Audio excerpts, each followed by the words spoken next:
Hello guys, how are you? In this video we are going to talk about one of the most popular fermented food in Indonesia. That's it, tempe.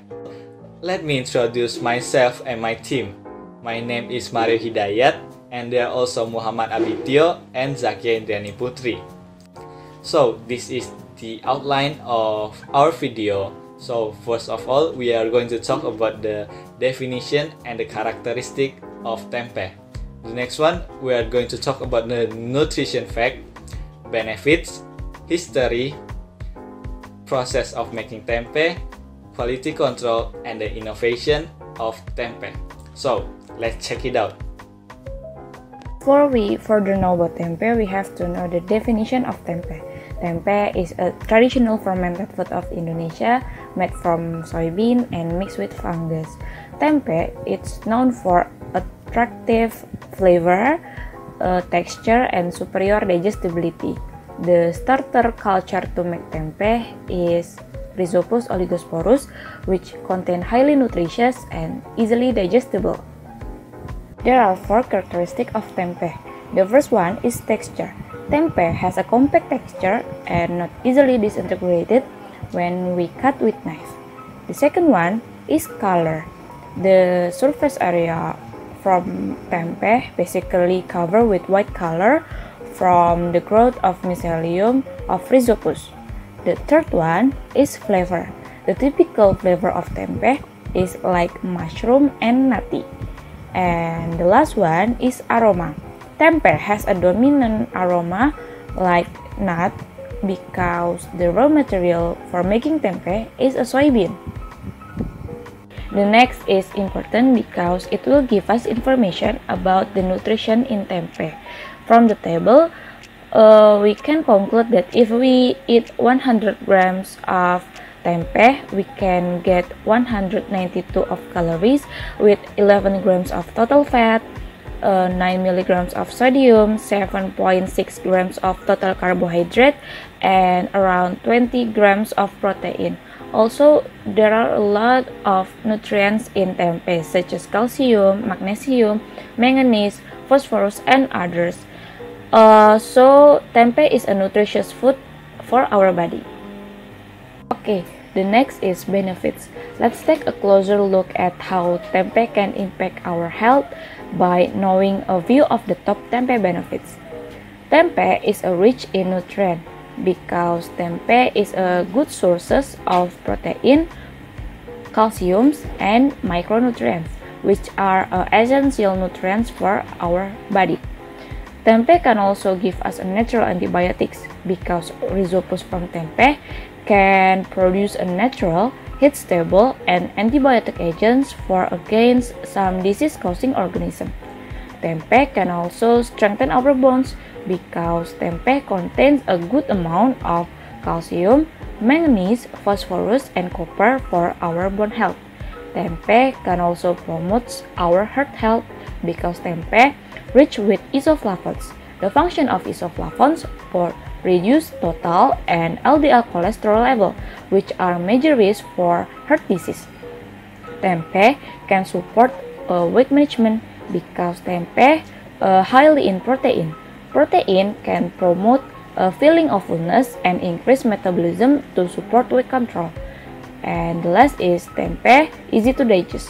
The fermentation of Rhizopus makes the soybean softer. I will tell you a brief history of tempe. Tempe has been known for centuries, especially among Javanese people. However, there is no research that confirms the initial presence of tempe, but kedelai or soybeans as a main ingredient for making tempe is listed in Serat Sri Tanjung book and also listed in Serat Sentini book written by Ronggo Sutrasno in 1814. That books mention some dish made from tempe with advanced fermentation.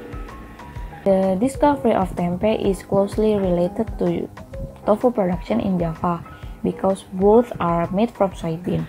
In 1830 until 1870, Dr. Ong Hock Ham stated that Javanese people in the era of culture style cell from the Dutch consumed tempe which they accidentally found. Initially, people raised chickens, people raised goats, and people raised their livestock to fulfill their needs. But the policy of Kultur Stelsel changed everything. So people didn't have time to take care of their livestock.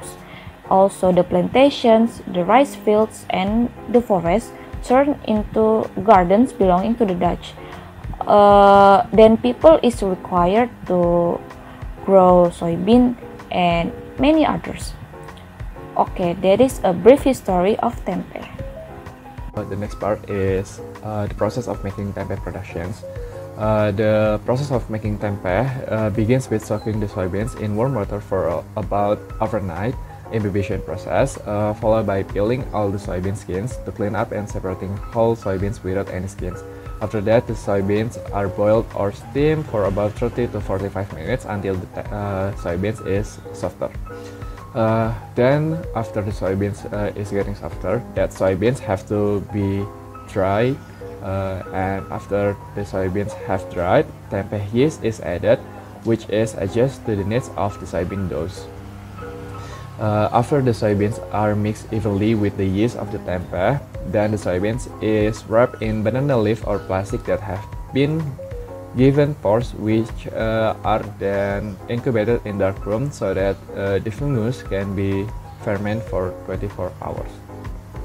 And here is the video that explain about the process of making tempeh.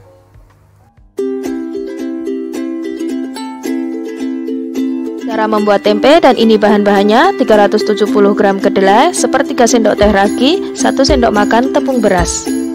Langkah pertama, cuci kedelai sampai bersih.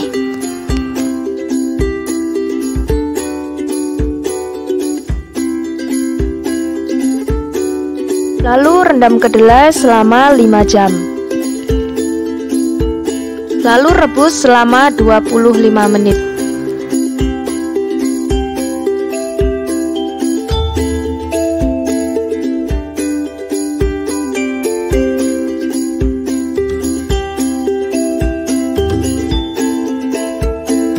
Buang busa-busa yang mengapung.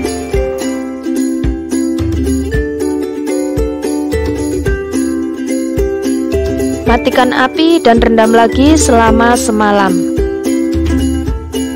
Pisahkan kedelai dengan kulit arinya dengan cara diremas-remas.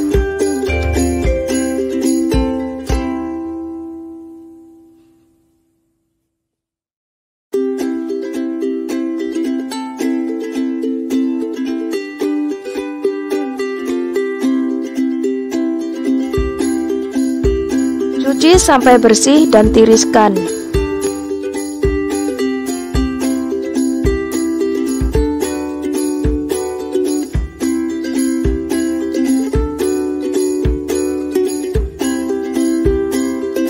Rebus lagi selama 5-10 menit. Tujuannya untuk mensterilkan kedelai.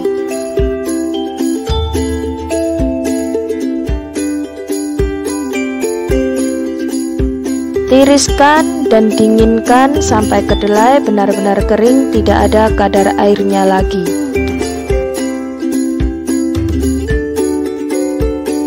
Kedelai pastikan harus benar-benar dingin dan kering, tidak ada kadar airnya lagi, baru dicampurkan dengan raginya.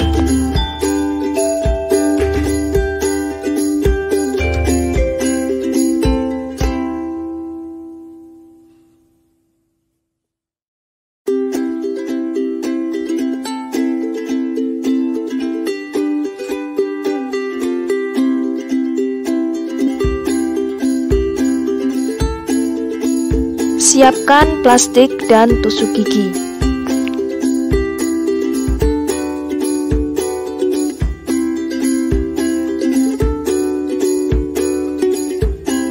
Bungkus menjadi 2 bagian.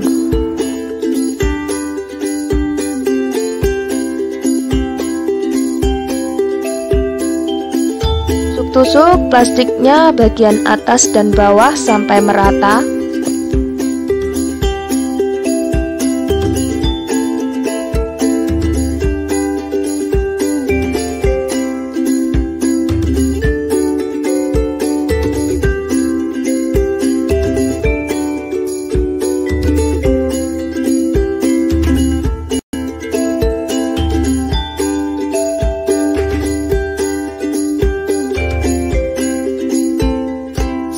Simpan di tempat gelap yang tidak terjangkau sinar matahari, tutup dengan kain bersih. Dan ini setelah 2 hari 1 malam, tempe sudah jadi dengan sempurna, sudah siap digunakan. Terima kasih, semoga bermanfaat. Selamat mencoba.